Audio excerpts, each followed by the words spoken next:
আমি সব রকম সবজি মিলিয়ে একটি নিরামিষ তরকারি করব। তো ঘরে কিছু বেঁচে যাওয়া সবজি থাকে না, ওরকমই সমস্ত সবজি দিয়ে। এখানে দেখো কিছুটা পটল নিয়ে নিয়েছি, আর এটা বেগুন, আর এটা হচ্ছে রাঙা আলু, মিষ্টি আলু যেগুলোকে বলে, আর এগুলো হচ্ছে মিষ্টি কুমড়ো, এরকম সাইজ করে কেটে নিয়েছি। আর এখানে প্রতিদিনের ব্যবহার করা যে আলু হয় সেই আলু কেটে নিয়েছি। তো এই হচ্ছে আজকে সবজি। আর সাথে আছে এই শাক। এই শাক ডাটা শাকগুলো যে হয়, তো ডাটাগুলো রেখে দিয়েছি। শাক আর শাকের মাথার কাছে যে ডাটাগুলো হয় সেটা কিছুটা কেটে নিয়েছি। এই সব মিলিয়ে মিশিয়ে একটা নিরামিষ তরকারি করব। এখন চৈত্র মাস চলছে, তো চৈত্র মাসে কিন্তু এরকম নিরামিষ সবজি খেতে ভীষণ ভালো লাগে। আর দেখো এখানে আমি কড়াই বসিয়ে দিয়েছি, কড়াই গরম হয়ে গেছে। এবার কড়াইতে তেল দিয়ে দেবো। এই তরকারিতে তোমরা চাইলে বড়িও দিতে পারো ভেজে, বড়ি দিলে ভীষণ ভালো লাগে। আজকে আমার কাছে বড়ি নেই, আমি বড়ি ছাড়াই করব, এমনিই করব, কিন্তু বড়ি দিলে আরও বেশি ভালো লাগে আর কি খেতে। আমি কড়াইতে এখন তেল দিয়ে দিয়েছি, তেলটা গরম হয়ে গেছে। তেল গরম হয়ে গেছে, এবার আমি দিয়ে দেবো এর মধ্যে 5 ফোড়ন, আর ফোড়নে দিয়ে দিলাম তেজপাতা। 5 ফোড়নটা বেশ সুন্দর ভাজা ভাজা হলে একটা গন্ধ বেরোয়, মৌরি ভাজার যে গন্ধটা বেরোয় সেই গন্ধটা বেরোনো পর্যন্ত একটু ভেজে নিলাম।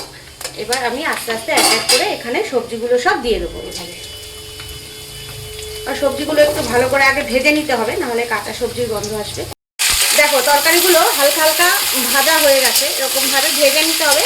প্রথমে যেই তরকারিগুলো গলে যায় সেই তরকারিগুলো কিন্তু দেওয়া যাবে না তেলে, আগে আলু দিতে হবে, অন্যান্য সবজি দিতে হবে, পরে কিন্তু কুমড়ো আর বেগুন দিলে সেটা দিতে হবে, কারণ তেলে করলেই কুমড়ো আর বেগুন কিন্তু গলে যায়।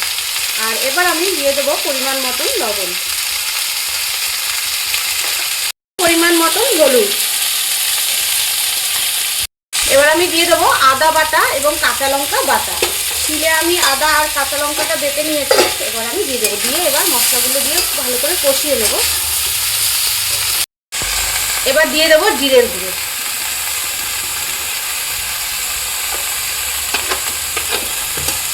এই দিয়ে এবার খুব ভালোভাবে মশলাটা আমি কষিয়ে নেব।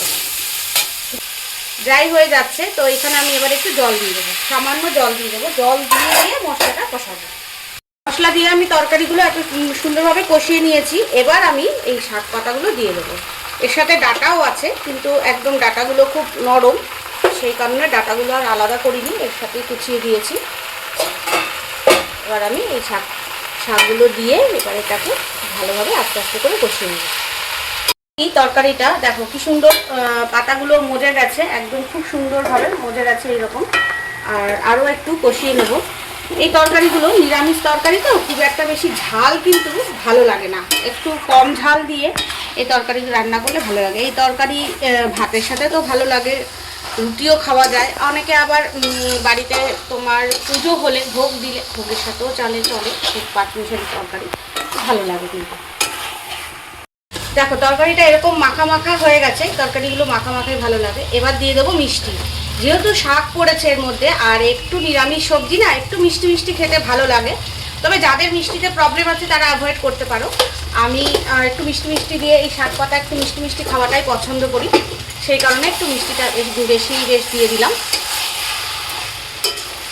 দিয়ে দিলাম।